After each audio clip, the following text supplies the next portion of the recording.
Çetin Lodi ji diheya sêrteye û li Batmanê dimîne. Ji 14 saliya xwe over ve çîrokê Kurdî dinivîse.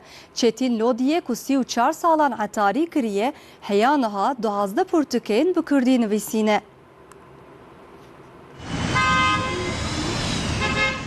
34 salan etarî kir. Lê deşxwendin û nivîsandinê berneda. Xîret kir, heta niha 12 pirtûkên Kurdî nivîsîn odan weşandin. Nivîskar û helbestwanê Kurd Çetin Lodî ji dihayê sêrteye û li Batmanê dimîne. Ji zarokatiya xwe ve pirtûkên bi Kurdî dinivîse.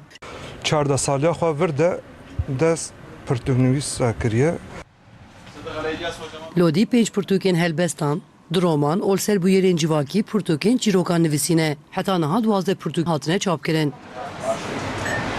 Heta vêga 12 pirtûkê min derketine.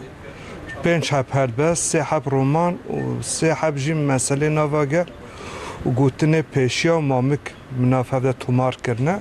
Dixwast xewn û xeyalê xwe ew ciyek gulçiçek diguherî, zarokatiya min jî diguherî. Çetin Lodî bangî civanan dike, o dibêje xwedî li zimanê Kurdî derkevin.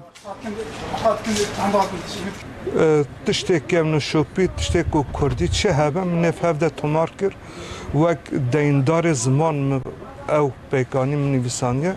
Ji ber wê ez şênazim ku serbilindî me ev kar û xebat kiriye ji bo çand zimanê xwe. Lodî sê pirtûkên nû jî hazir kirine û şandine çapê.